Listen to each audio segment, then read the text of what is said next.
Good afternoon, Your Honors. This is case IT0992PT, the prosecutor versus Ratko Mladić. Thank you, Madam Registrar.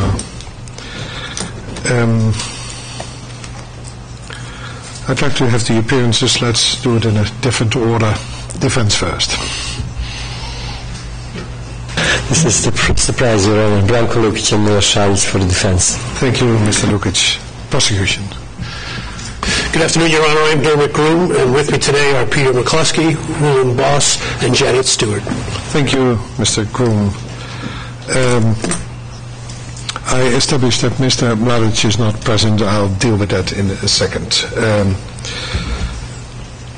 This is the third status conference in this case, and as with the two first status conferences, I informed the parties that although I'm sitting alone today, that any guidance or any decisions that will be announced have been deliberated and adopted by the Chamber as a whole. The purpose of this status conference is to monitor the progress made with regard to the pre-trial work and the preparations for trial.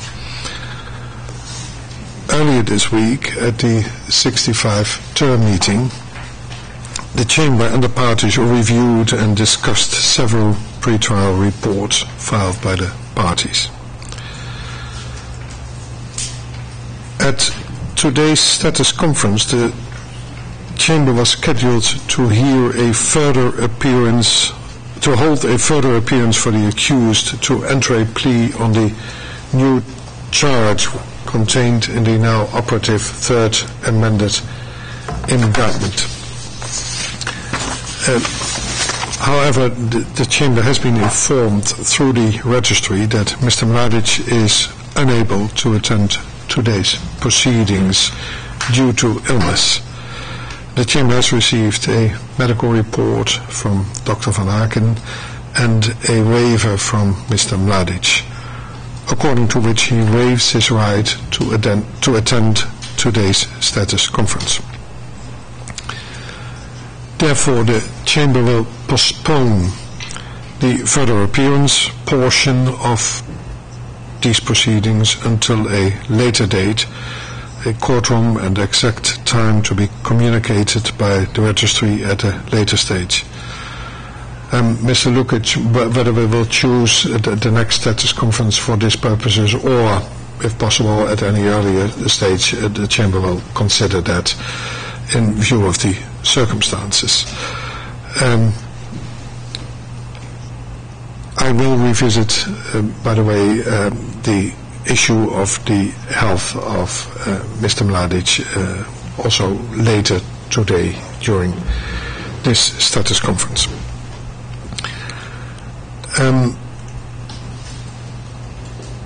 I then now move on to other topics of this status conference, the progress in pre-trial work and the preparations for trial.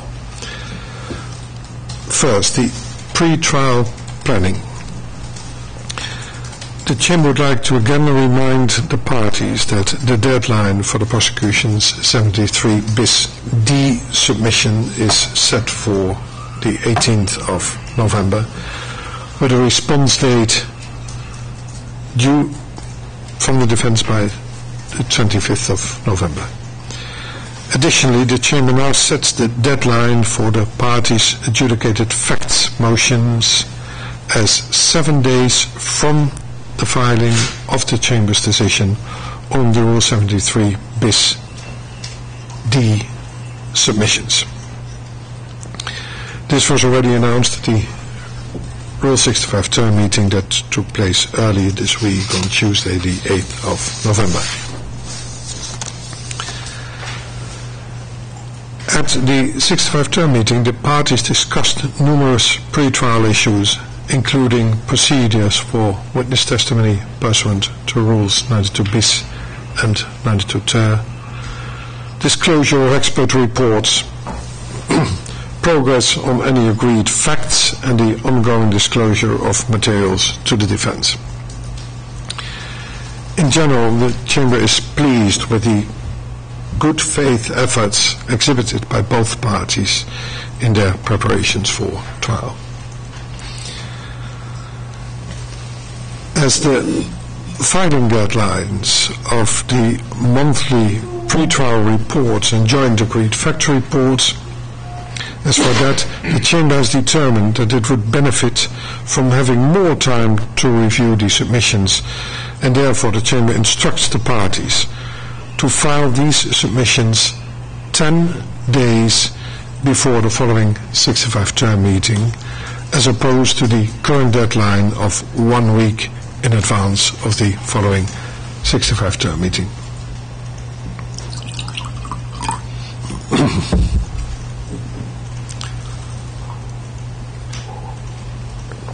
The parties also discussed the notification deadline for any alibi or special defense intended to be offered at trial by the defense pursuant to Rule 67B.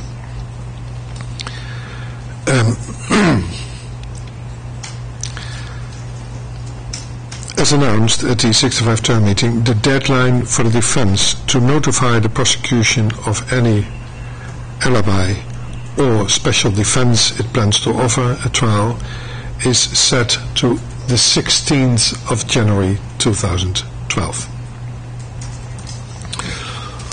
What then remains at this stage of the proceedings include the 65-ter and pre-trial brief filings.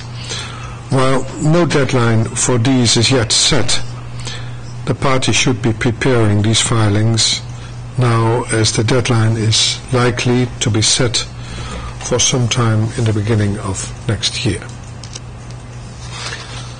I move on to the next item, which is disclosure. The deadline for disclosure to the defense of materials under Rule 68 small I, that is, exculpatory materials,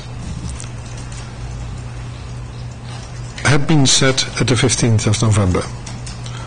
On the 1st of November, the prosecution filed a motion seeking an extension of the deadline to the 30th of April 2012, and at the 65-term meeting, the defense already informed the Chamber that it had no objection to the motion. The Chamber hereby grants the prosecution's motion to extend the Rule 68 small I deadline to the 30th of April 2012 and orders the prosecution to submit monthly major disclosures to the Mladić defense and regularly report to the Chamber on each such disclosure in its monthly pre-trial report. On the 1st of November, the Chamber received the prosecution's second pre-trial report, which included an update on the disclosure of materials to the defense.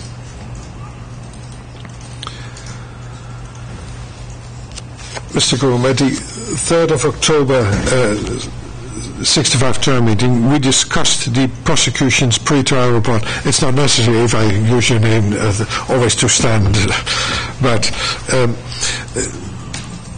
we discussed the prosecution's pre-trial report of the 19th of September, in which the prosecution presented its system for disclosure of exculpatory materials to the defense pursuant to Rule 68 small I of the rules. And in that discussion, you referred the Chamber to 2 appeals chamber decisions for support of your disclosure system. Specifically, as to the question of the prosecution's duty to review and disclose materials to the defense when those materials are already accessible within the EDS collection. The Chamber has carefully reviewed those decisions.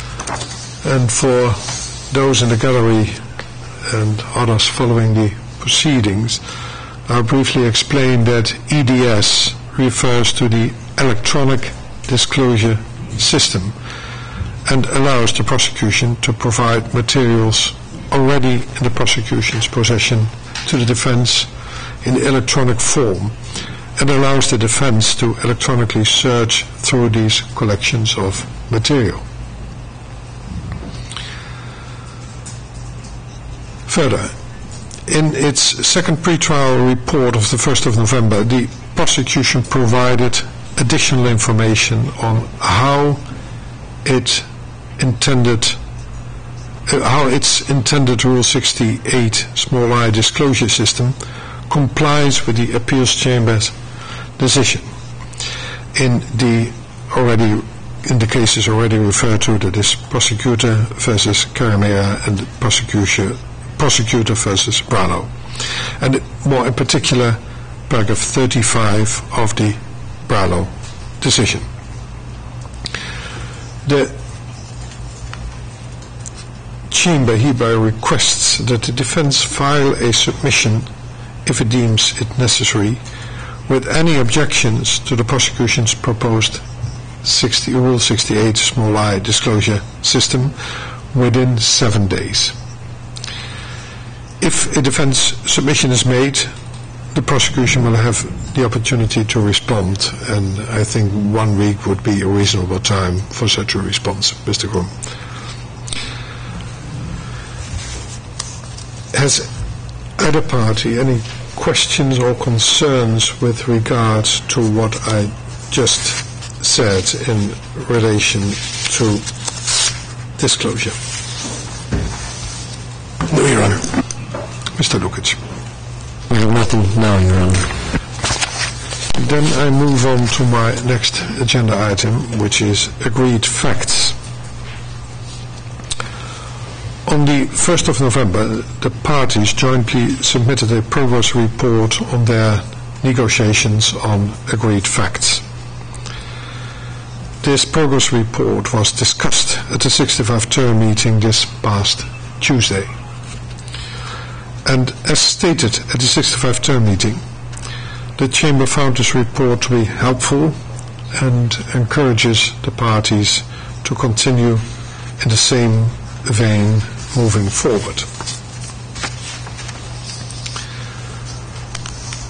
At the 65th term meeting, Mr. Groom, you stated that at the conclusion of the agreed facts negotiations, the parties are planning to make a joint submission seeking judicial notice of those facts the parties have agreed upon. After discussion, the Chamber would be satisfied if the prosecution and defense submit a joint filing putting on the record those facts upon which you have agreed without applying for judicial notice. And this can be done at the conclusion of your negotiations. This slightly deviates from what you proposed, and therefore, first of all, has either party any questions or comments specifically on what I just said? Or would either party like to inform the Chamber of any additional information related to agreed facts at this very moment? Your Honor.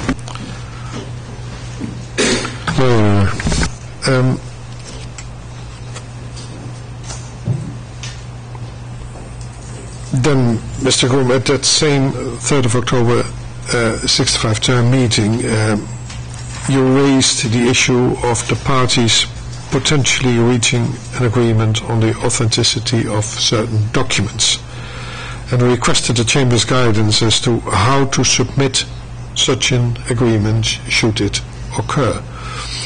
The Chamber has considered the matter and informs the parties that any agreement reached on the authenticity of documents should be included in the parties' joint agreed facts submission.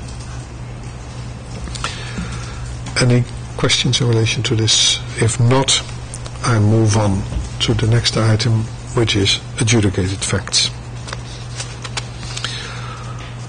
On the 20th of October, the Chamber received a proposed template for adjudicated facts motions that was agreed to by both the prosecution and the defense. The Chamber has reviewed the template. It accepts the structure of the table with some modifications that will be explained further. The Chamber emphasizes the importance of indicating the exact source of the proposed adjudicated facts, that is, the name of the judgment and the relevant paragraph. This is done in the third column of the table. In addition, the Chamber would also request that the parties indicate the extent to which, if at all, this fact has been addressed in a relevant appeal judgment, or, if an appeal is still pending, confirm that the fact is not challenged in either party's appeal brief in that relevant case. The Chamber further would like to remind the parties that each proposed fact should be a single fact and not to submit combined or multiple facts within one proposed fact. This means that the Chamber anticipates receiving proposed facts comprising single sentences, not paragraphs. The Chamber instructs the parties to add subheadings to the table that divide groupings or categories of facts. As an example, if facts 1 to 30 relate to the VOS structure, these facts should be listed under a subheading indicating that it is about a VOS structure or the language you choose. The Chamber reiterates that the parties must limit their motions on adjudicated facts to those facts that are of most relevance and importance for the indictment and for their cases. In this respect, the Chamber instructs the parties to add a column to the table in which they should clearly indicate to which paragraph and, if possible, which sentence in the indictment each fact is relevant.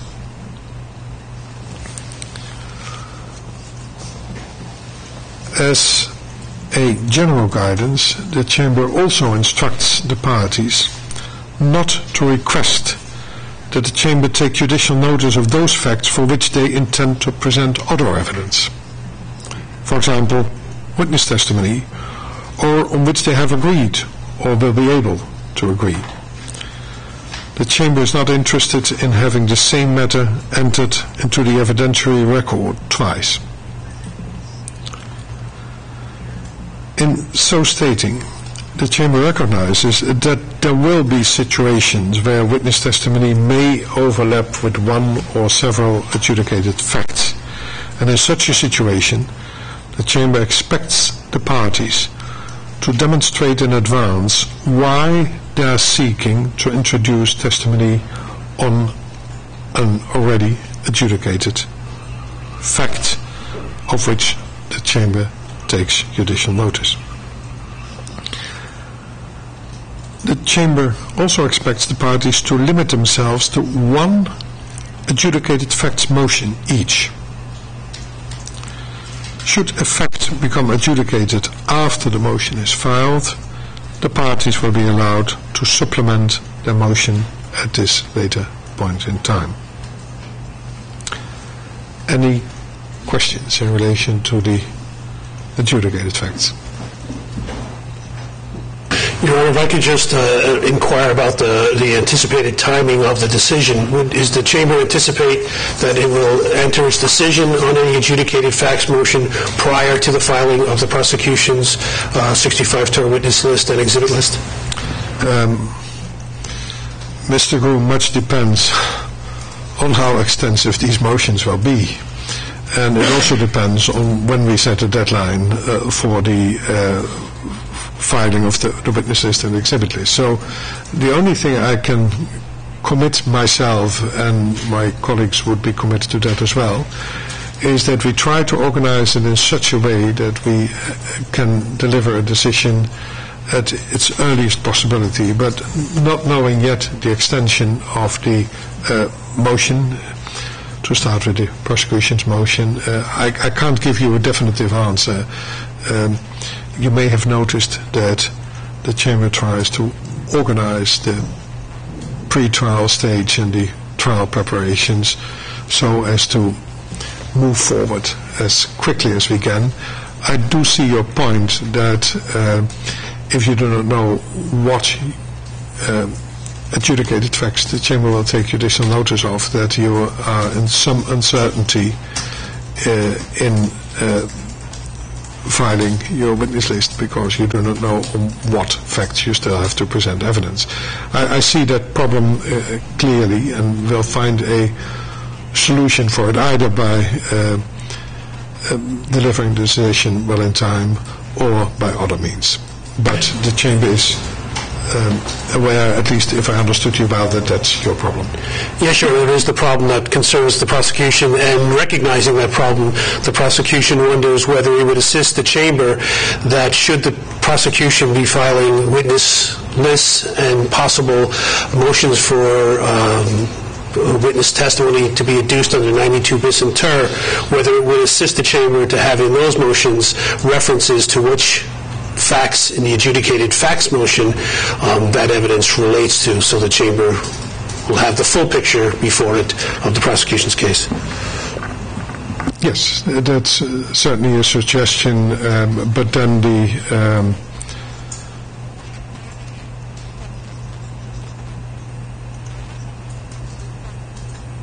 witness list may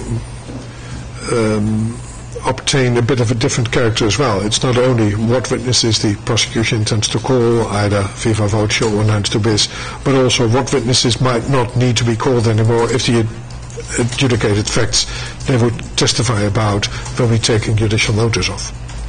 Exactly. Yes, that's clear. I'll discuss your suggestion with my colleagues. Thank you for it. Any further matter in relation to adjudicated facts? Any further comments? If not, we'll move on to the next item, which is presentation and tendering of evidence.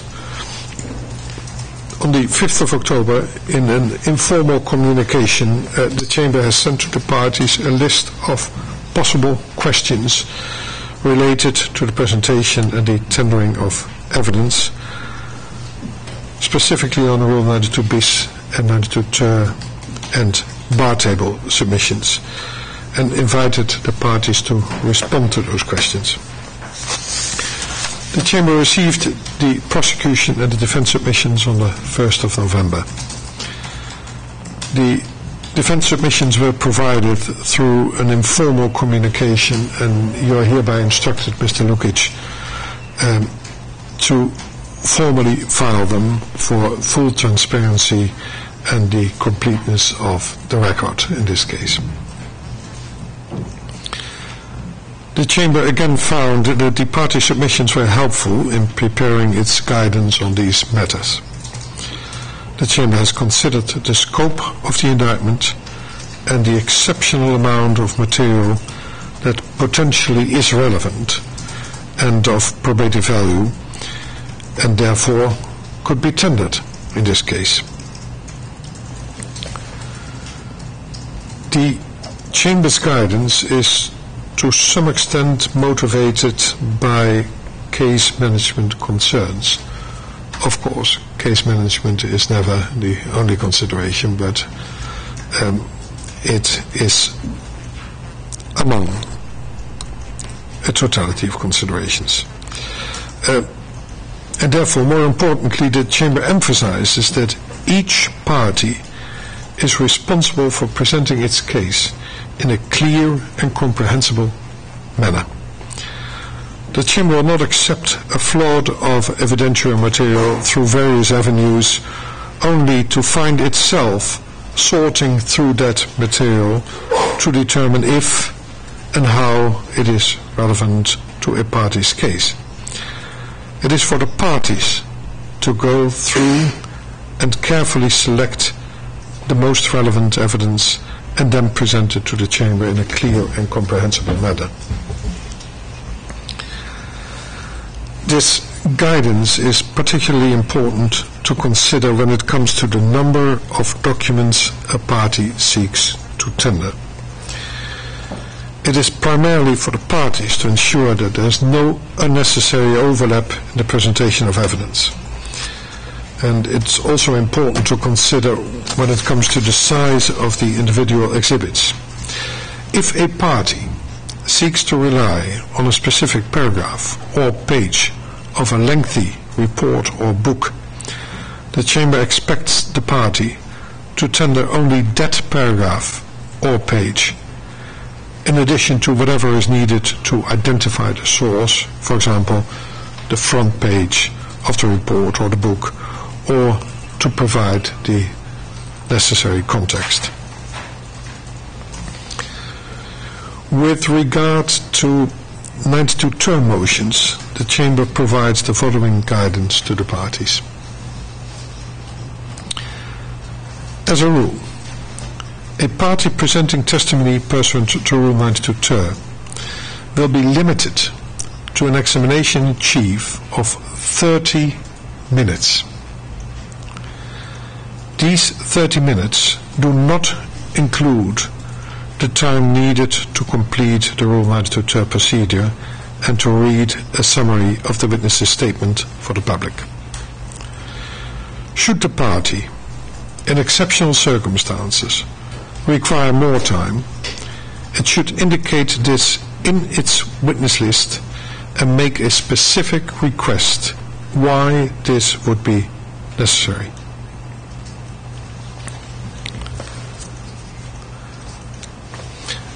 Any Rule 92 ter motion should be filed as early as possible and in any case no later than 1 month before the anticipated beginning of the witness's testimony.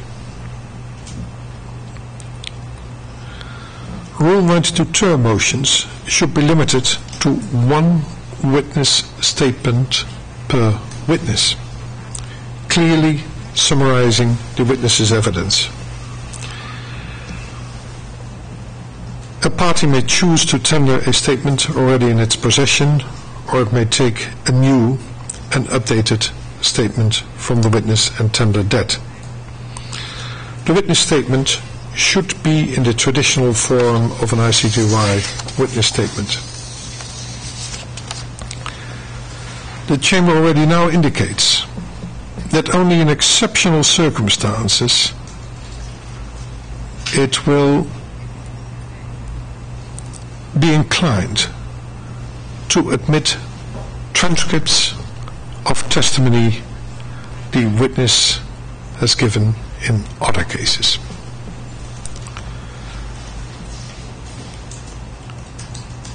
If a party nevertheless seeks to tender under Rule 92 bis the transcript of testimony in another case, that party should present compelling reasons